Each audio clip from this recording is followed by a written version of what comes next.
Hey guys, Sam Captain White here, your virtual aviation aviator, and today I am in 260 Mike Golf, November 260 Mike Golf, which I remember when AOPA gave this aircraft away. In fact, if I'm not mistaken, I think I might even enter that sweepstakes, but I didn't win, so it ain't my aircraft, but I get to fly it here in the sim. So it's all good. Anyway, look at the trees, guys. Look like fall comes early in North Carolina. Sometimes, actually, I think fall in the sim is actually a little bit premature, but hey, it is what it is, and having seasons is better than no seasons at all. Anyway, yeah, so let's take a quick look at this aircraft. This is, let me make sure I got the, okay. This is the RV-10. I'm a member of my local EEA chapter, and one of the guys who is a member of our chapter actually flies this aircraft. Let's see, I'm trying to get us a particular view. Yeah, so let's try this one. And yeah, that's better. Yeah, one of the members of my EEA chapter actually flies this aircraft. In fact, the chapter does a newsletter, and he has a whole series of adventures that he's flown in the in this aircraft. If you're interested in looking at the adventures in his RV-10, then drop it in the comments, and I'll put a link to the newsletters in the comments. Anyway, yeah. So, excuse me. I don't know why my voice wants to be a little different today. Let's see. So this will be a Fly Shirley flight. Please, airplane teammate is up. Mic check when ready. And looks like Fly Shirley, or Shirley, is getting ready. And of course, Shirley wants me to connect to X-plane. Shirley back. So that's being done.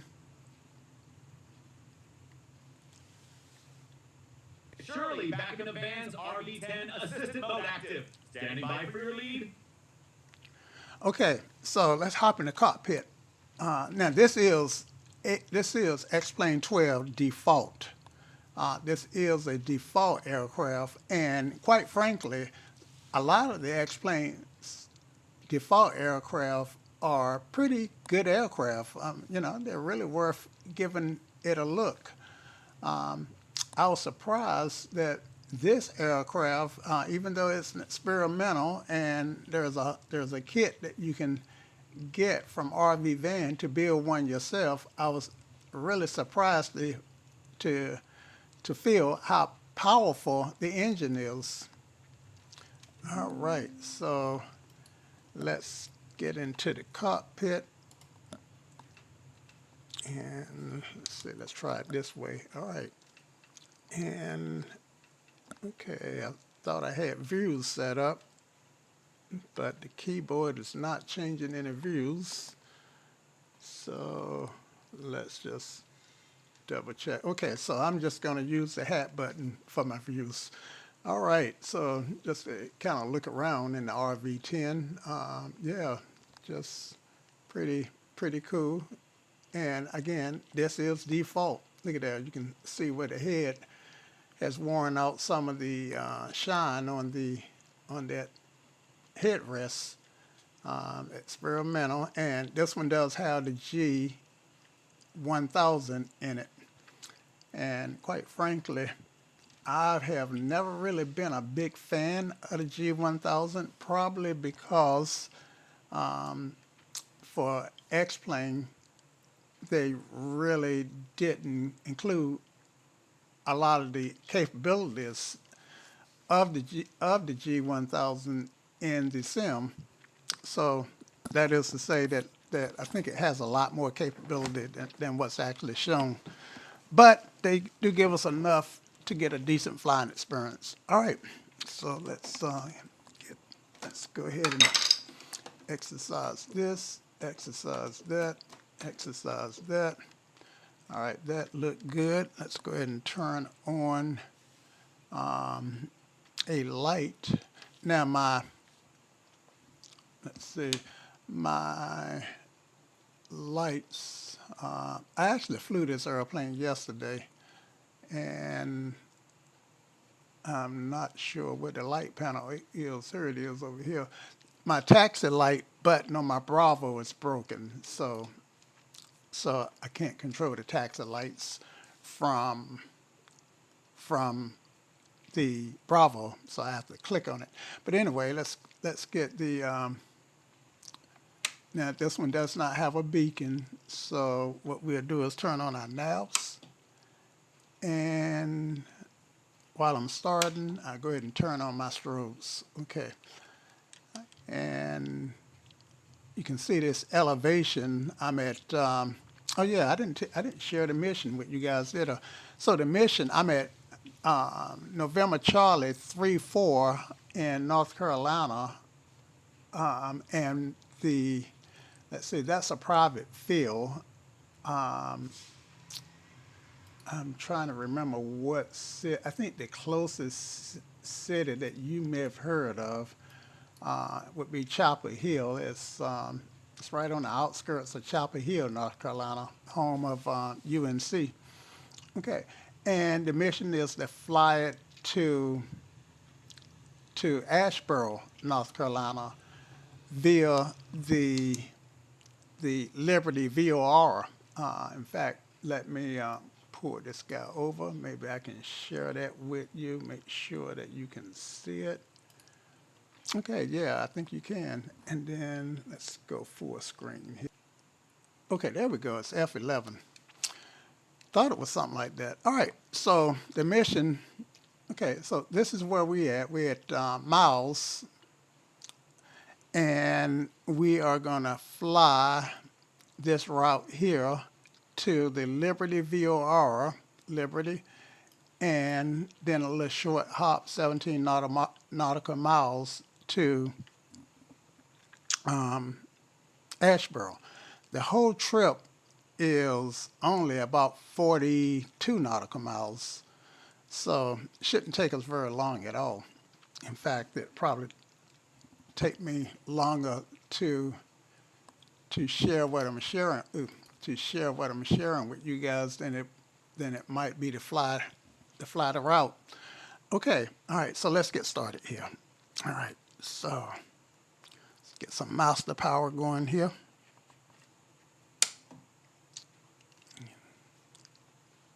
Sweet. All right, let's let that warm up. And now, to align properly, I'm supposed to be wings level. I'm actually on a slope, so hopefully the landing gear will kind of level me up a little bit. But yeah, one of the things that I thought was really interesting about this airport, at least in the sim, is we've got at the very end of this runway this big old transmission line tower, and of course the transmission lines. I'm not sure that that's the case in real life, but that's the case here in the sim. All right, so let's get started here. All right. Now, one thing about default aircraft, they are cinch to start up. Let's see. Let's look at the fuel status. Half a tank of fuel. Yeah, good there. So don't need to worry about that. All right, and let's see, this right here.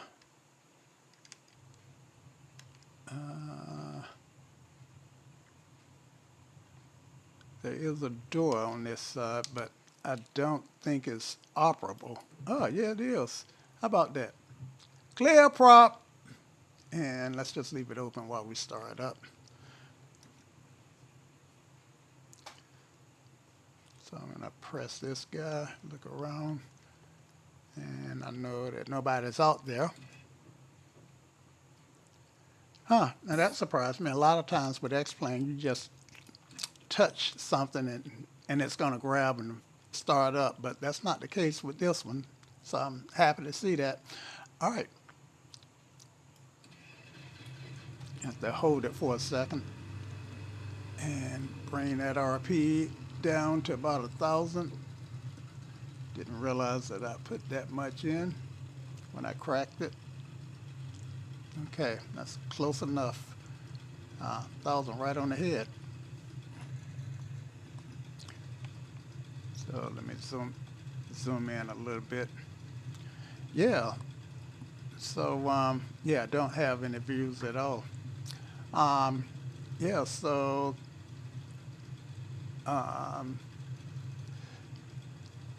just let the temperatures warm up a little bit. I probably should go ahead and turn the alternator on and go ahead and turn on my avionics bus. And since we're going to fly to the VOR, we are going to set it up for that VOR. Okay, so the flight plan, once we, let's see, let me pull the flight plan back up briefly.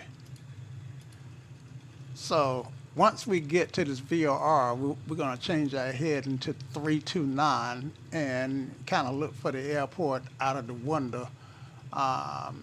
We're probably going to need to get the ADAS, which is the AWAS 119.275. Okay, so we got that up on our belt. Shucks. And let's get this guy back out the way. And I probably have to reference that again. All right. And what I would tend to do is sit here and go through an I'm safe brief and make sure that I'm good. Let's see. Any of you guys know what I'm safe mean? If you do, drop it in the comments. Look, little quiz here. All right. So let's go ahead and set up that frequency, which is 113.0. 113.0. I need the field elevation too, so I can set the altimeter. Don't know where I'm gonna get that field elevation from, because there are no charts that's gonna tell me. All right, let's stay focused here and do one thing at a time. All right, 113. And now, there we go. 113.0. All right, it's right there in the window. Make it active. And it did see the Liberty VOR. That's good. And I don't have anything above this. When I flew yesterday, I'm not even sure that this populated, and I also noticed that I couldn't get it to track my heading in this autopilot panel yesterday. So I know I'm going to hand fly it. I can, well, actually, I am going to see if I can't get it to track the nav. So that's new. What could possibly go wrong? I mean, that's new for me, something I've never done in this aircraft. And it's pretty cool to see something different, you know. I like it. I like having different stuff on different aircraft. The Hogs meter got 538 hours in it, so it's been broken in. All right, so let's look at our parameters. Yeah, in the green for the oil pressure or temperature, still a little low, and then cylinder head needs to come up. All right, so but by the time we do what we need to do. All right, let's see if we can't find a windsock, see which runway we're going to use. And I want to bring up the chart again just to see if there's any information about this airport that I can use. So I'm going to click on miles. Ah, cool. Didn't expect to get this much information. I got an AWAS 121,325. So let's dial that in, and the CTAF Unicom frequency is what for this airport? Why am I not seeing it? Private, I'm not seeing the CTAF. It's probably 122.8.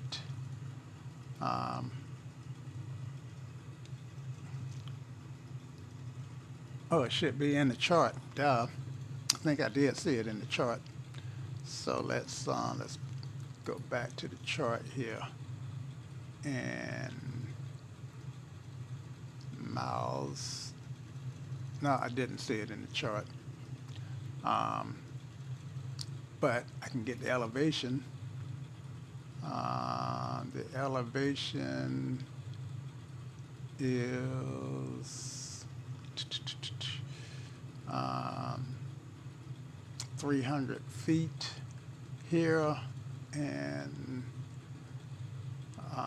that's displaced threshold. That's probably for 9 runways are 27 and 09, and this is the actual owner, so don't call them.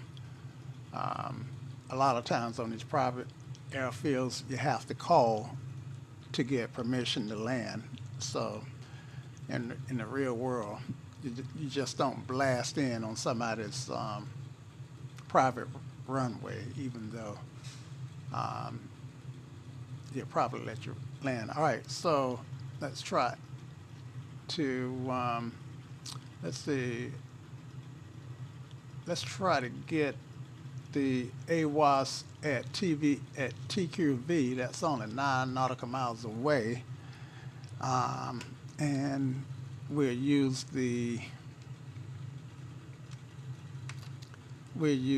frequency for that. So 121,325. All right, let me minimize this again. Get back in the cockpit.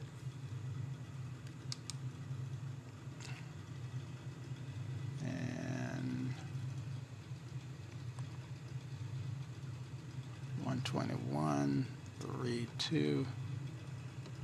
And I've got the Logitech radio panel, which is what I'm using to change the frequency. 325. All right, 121,325. And nada, zilch. Do some housekeeping. Maybe I've done some stuff that's preventing that from working. Not general sound. All right, and enable let's see, auto show ATC message history. I was just want to make sure that I had this checked on. Okay, so let me leave it there for a minute. I have known the default stuff to take a minute to get caught up, but if it hasn't caught up by now, it probably won't. So we'll set the field elevation to 300, and we'll call it a day. All right, so 3.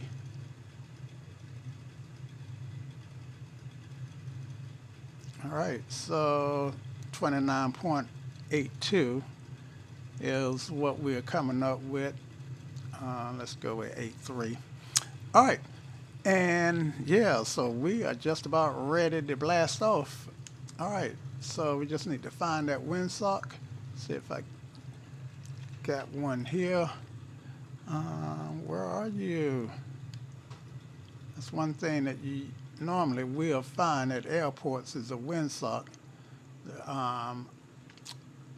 That must be the displaced threshold that I heard them mention, that I saw them mention when I looked at the information from SkyVector. All right, so if you see a windsock, raise your hand. Usually, and it could very well be that this airport don't have a wind. Oh, there it is. No, I saw that shadow there, and I thought that was a windsock for a second there. But yeah, I'm not seeing a windsock. So I'm not seeing the trees move. So I'm just going to assume that the wind is calm. All right, let's get this shut.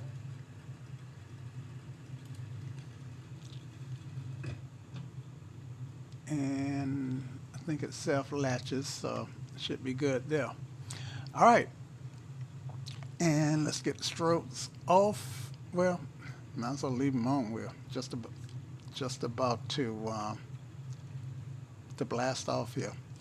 All right, and let's get the landing lights on. And let's go, let's set this guy to 122.8. I'm not sure that's the right frequency, but that's what I'm gonna go with. 122.8, let's dial in the 8. One thing about this is it's slow. Okay, and then 122. And so we're flying VFR, we're flying to the east, so we want a even altitude, so we're gonna do 4,500. Well, I don't know if we need 4,000. So with 40 miles, yeah, we just go climb up to 4,000 since we got all this power here. If I was in a 172, I might would just keep it at 2,500, but I think this guy climb on up to 4,000 pretty quickly. All right, let's get this out there. Altitude reporting and outside air temperatures 22. Nice outside. Okay. Yeah. All right. Let's release the brake here. Set flaps to 1 notch. There's 3 positions: up, approach, and landing. All right, brakes are off, and we're gonna go ahead and blast off on 9 since we're up here. Try to make sure that we clear those, actually, because of those towers and lines. I'm gonna use as much runway as I can, just in case there's a little engine problem. It's better to err on the side of caution. The nose is free castering, and we do have synthetic vision. All right, there we go. All right, we are ready to blast off. Okay, and let's see, we're gonna call this mouse. See, what can we refer to this? Yeah, miles traffic. November 260, Mike Goff is taking off runway 09, departing to the southwest mouse. All right. And so, yeah, we're gonna make left traffic out of here.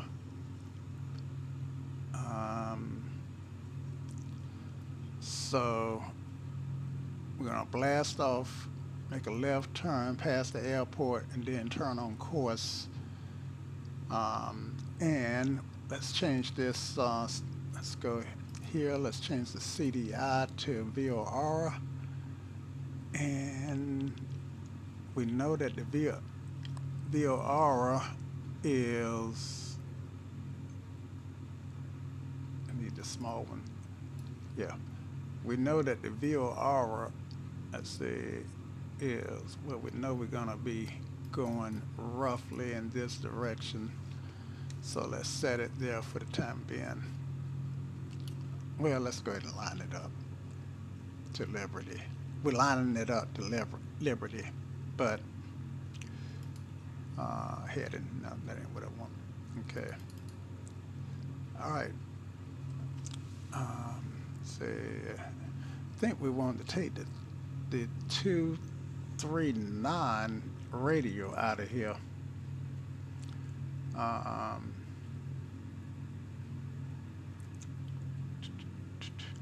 this is something that I should practice and reacquaint myself with is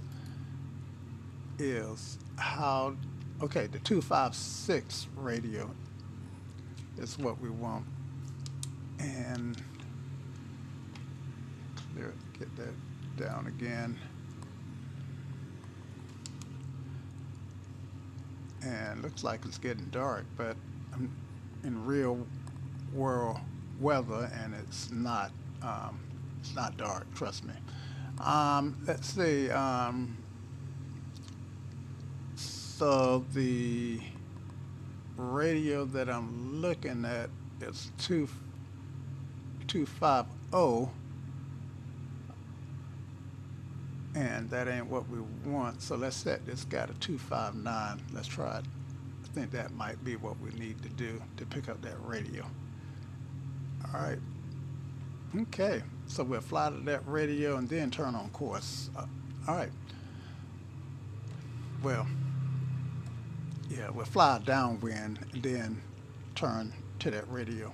All right. So here we go. Lots of P torque. It's because this engine is so powerful. All right. Take off power set. We'll blast off at 65. Rotate.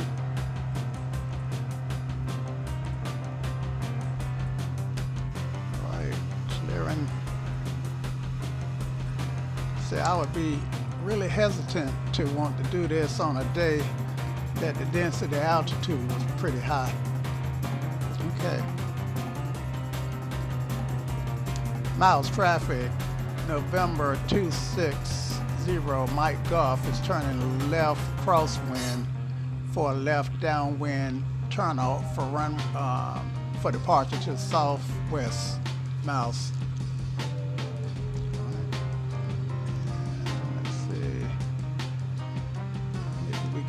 Turn out downwind by looking at the airport if we can find it.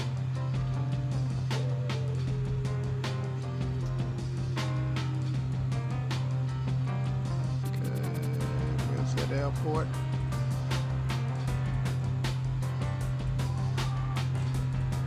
Okay, there's the airport, and we overshot it. Should turn to a heading of 270, right, for the downwind. Took off on 9, so 270 ought to give us our downwind. And miles traffic, Mike Goff, correction, 260 Mike Goff is on downwind for to lead a pattern to the southwest. Miles. All right. so let's configure the aircraft for, let's see, for cruise. So right now what I want to do is start focusing a little bit on the EGT, which is right here. And wrong button. Okay, so let's pull that up. And right, so bring that back in a little bit. That ought to be fairly close to leaned. And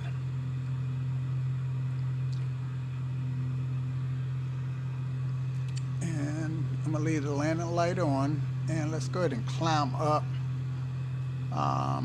to our cruise altitude, and let's pour this okay, and let's make this last call.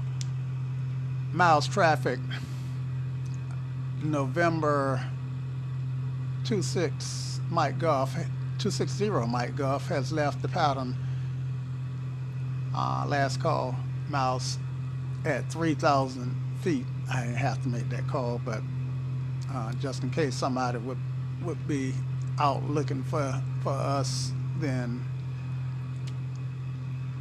just as a courtesy. Ah man, look like I'm not gonna be able to do what I wanted, because we got a cloud deck out there. And so let me descend. Actually, we're gonna have to do it at 2,500 guys after all. I think 2,500 kept us below the cloud deck.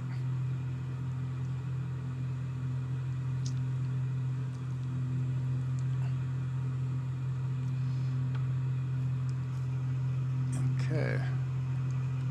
And actually, we need to be 500 feet below the clouds, so we're going to do 2,000. That's not going to work either. 1,500. If we get clouds at 1,500, then it's a no-go. Should have did a better job briefing the weather. Okay. There's 1,500. Just about. A little power.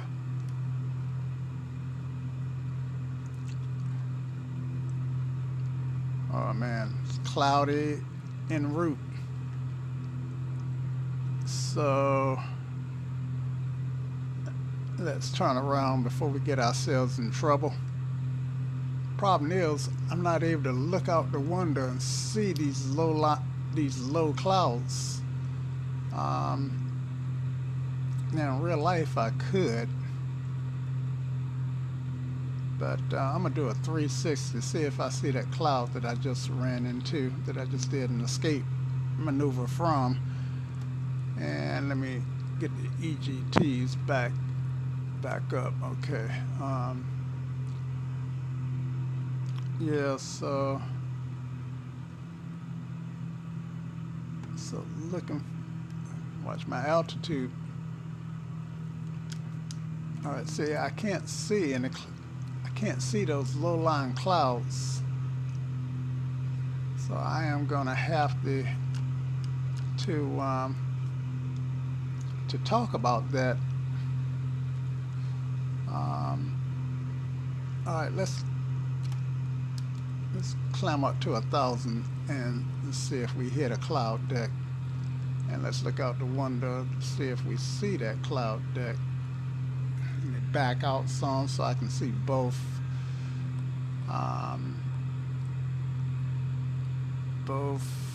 Okay, I'm trying to pick up that radio.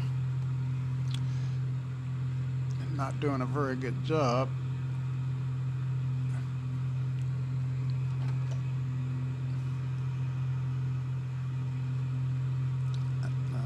Actually, never even took out that flap either. I just took it out. So that's helping me pick up some speed. All right.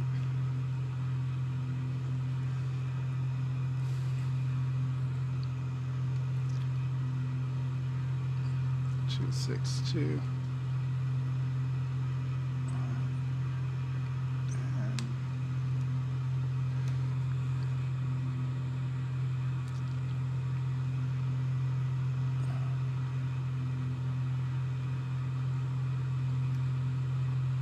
Back on course here.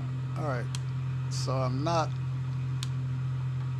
didn't hit any clouds at 1,000 feet, and the terrain is pretty safe, pretty low.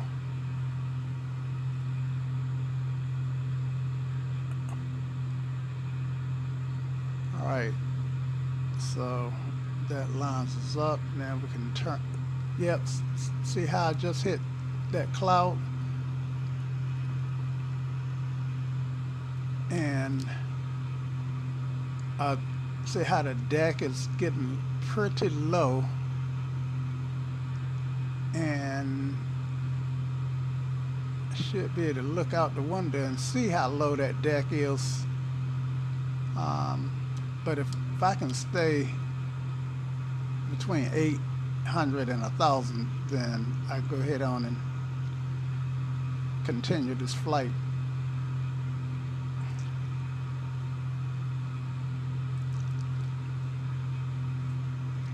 Let me get it trimmed a little better.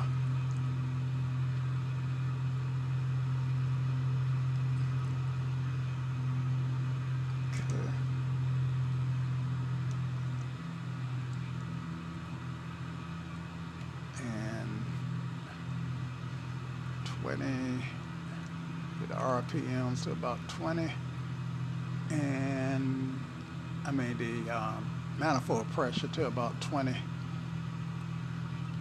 Okay, and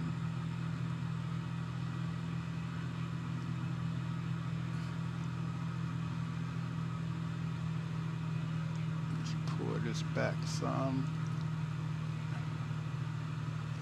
and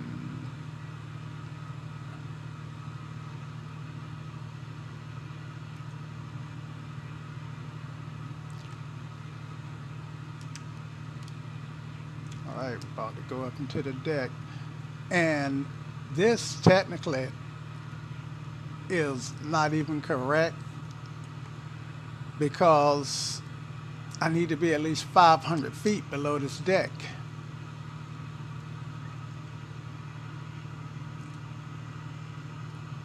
Okay, so I should be headed towards the Liberty VOR, and let's see.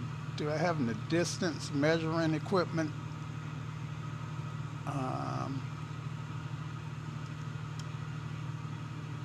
DME. All right. DM now 1. Oh, you know what? Okay, yeah, I'm on the right frequency. I was about to say I didn't even tune the frequency, but I did.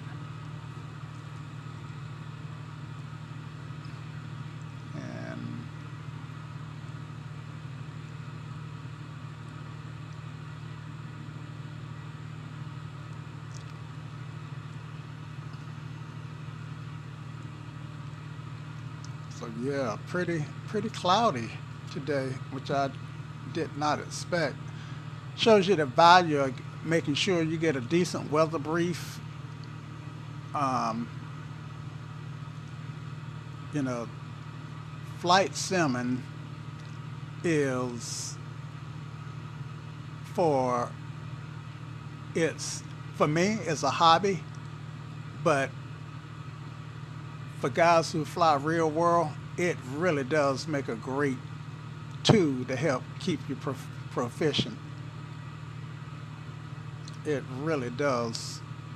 So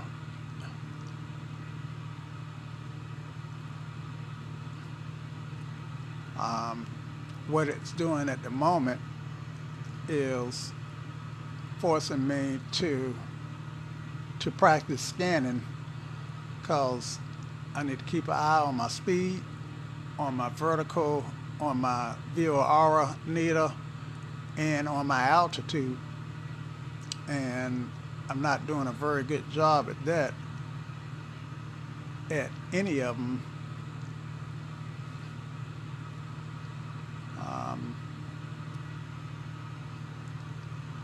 And it's really, really hard to trim this aircraft out. Well, it may not be hard trimming it out. I'm having a hard time finding that trim spot.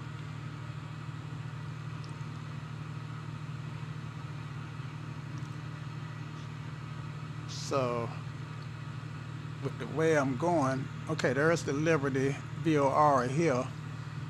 So, I can confirm that I am headed towards it. And I believe you can actually see the VOR. I said at 1,000 feet, I may be able to look out the window and actually see the VOR on the ground.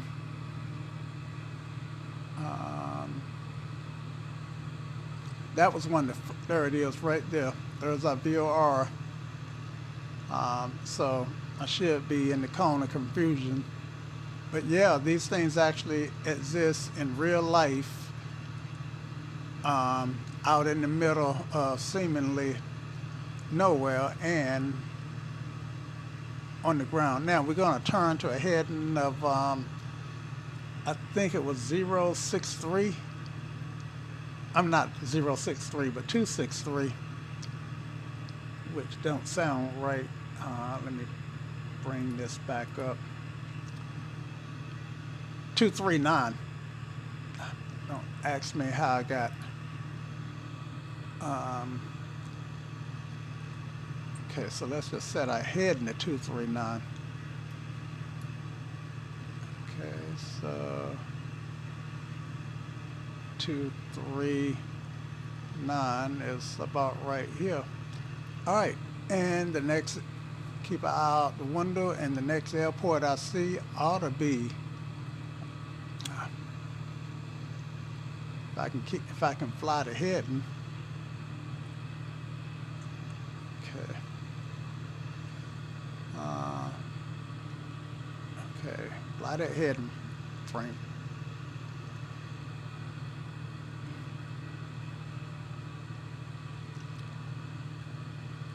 So I'm unable to demonstrate just how powerful the engines are, but you can see where I got this stuff set. Okay.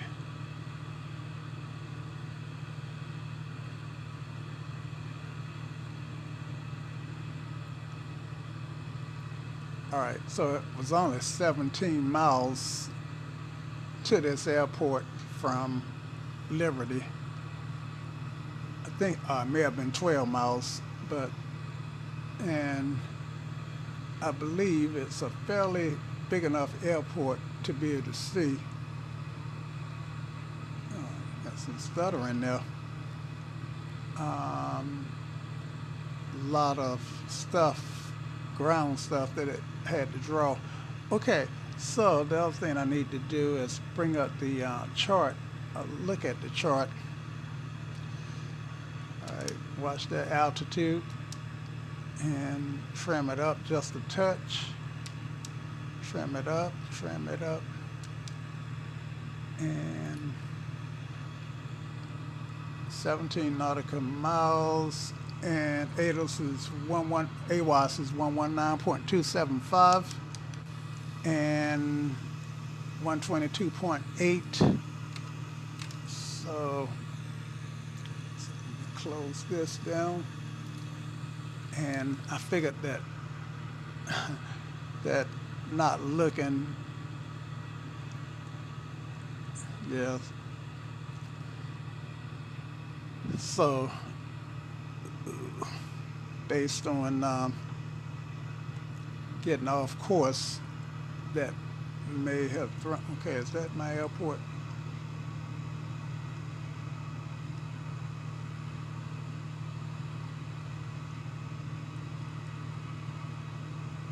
sure that's not it. That's the highway.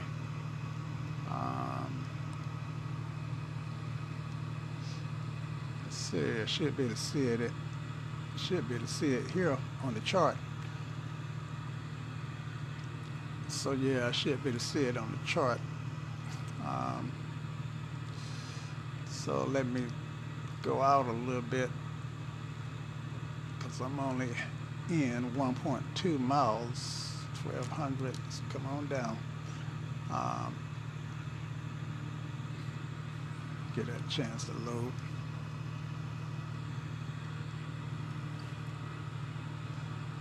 And 122.8 is in there, and just that quick, I forgot the AWAS frequency.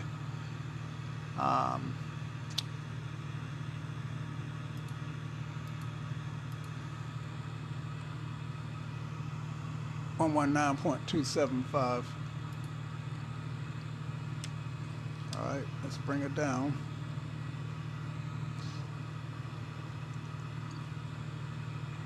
And range. Oh, come on.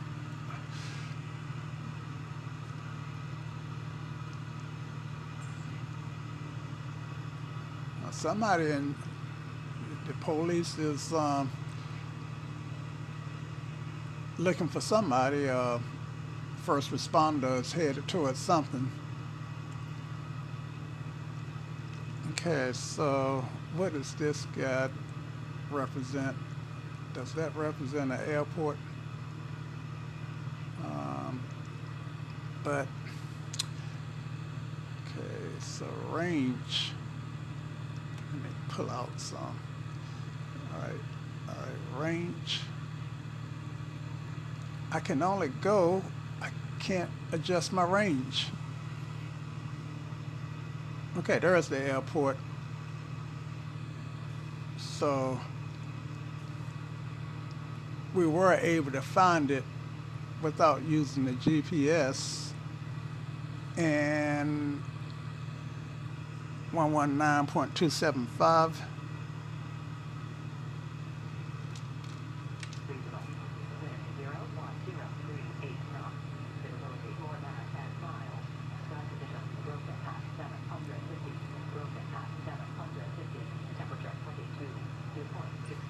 Altimeter 3014.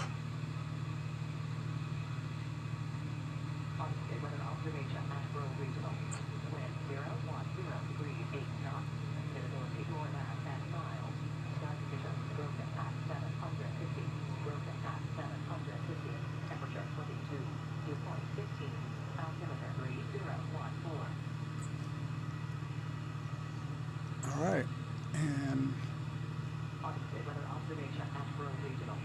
Wind 010 degrees 7 knots. all right. Visibility 4.5 miles. Sky conditions broken at Mixture for rich, prop for forward. Temperature 22. Dew point 15. Altimeter 3014. And I keep missing the winds. Weather observation, Asheboro Regional. Wind 010 degrees 6 knots. 010 at 6. Sky conditions broken at Okay. 700. And 010, so I need to land to the north.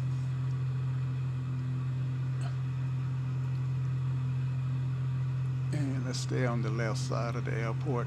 I'm kind of looking at the GPS. I mean, not the GPS, but the MD. There's the field. And yeah, we can do straight in here. Actually, I might probably already low enough to bring it on in. 5 knots. Visibility 4.5. Asheboro traffic, Mike, November 260 Mike Golf is landing straight in, short final, runway 06, 03. Asheboro. Okay.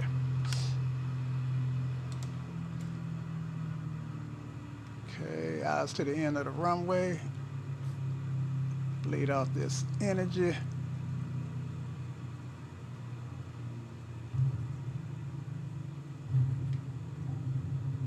Way too much energy, which is why I got that bounce. The dynamic braking here. Still too fast for dynamic braking. All right, there's my dynamic braking.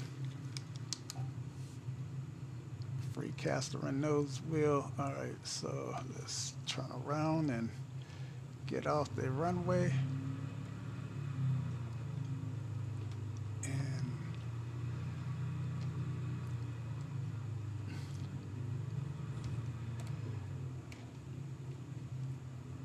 Asheboro traffic, November 260 Mike Golf is clear of the runway,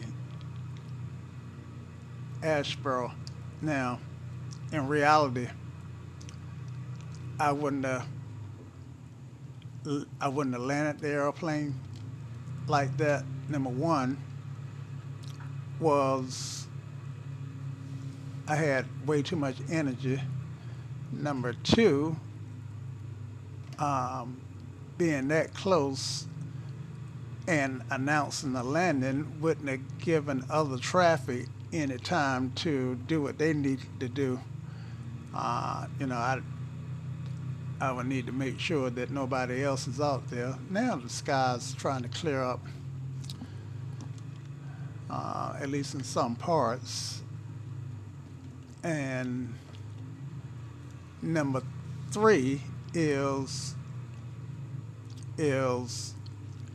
I would have been able to fly higher and see the airport from a further distance away, but you know, trying to stay below. I don't know where the FBO is, so I'm just going to stop, pull up, and we'll park at this hangar. We'll park here.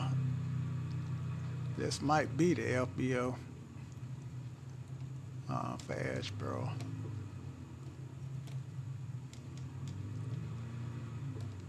And I always like to try my luck at parking. I think I'm too far to the left to be on the yellow line. And let's see if I pull it up. Let's see how that looks. Pull it up a little bit too far, but I'll take it. All right, let's go ahead and set the brakes and get the, you know, the other thing I didn't do, I didn't put in any flaps or anything. That might have been one of the reasons why I could not slow down. Thank goodness that I had enough runway to go ahead and get her down. See, I probably got a fuel imbalance, I do. So I did a poor job managing the fuel. If it had been a longer flight, then I would have had more time to focus on some of the stuff that I missed rather than trying to focus. You know, once I got to Liberty, then I only felt like I was right on top of the runway. I mean, I knew 17, I would eat 17 miles up pretty quickly. All right, let's get the lights off.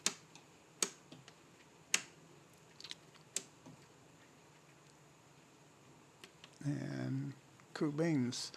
And let's get the, I didn't manage, well, to change the fuel tanks, then you always want to turn the fuel pump on.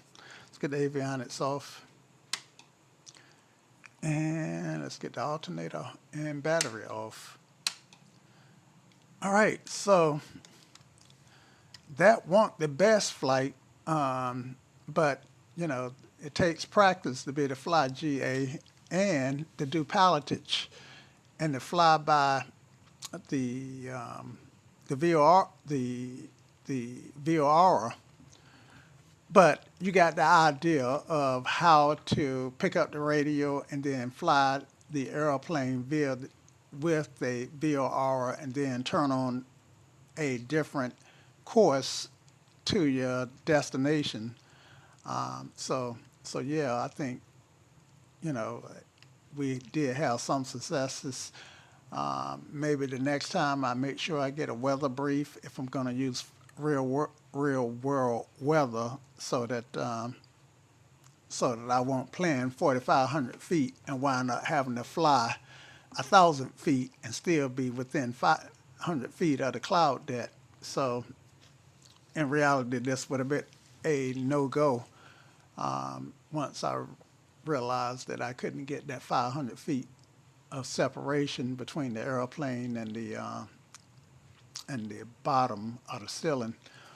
Okay, and finally, the last thing I want to mention is explain laminar research. We love the balloons, at least I love them, but I want to be able to take them out.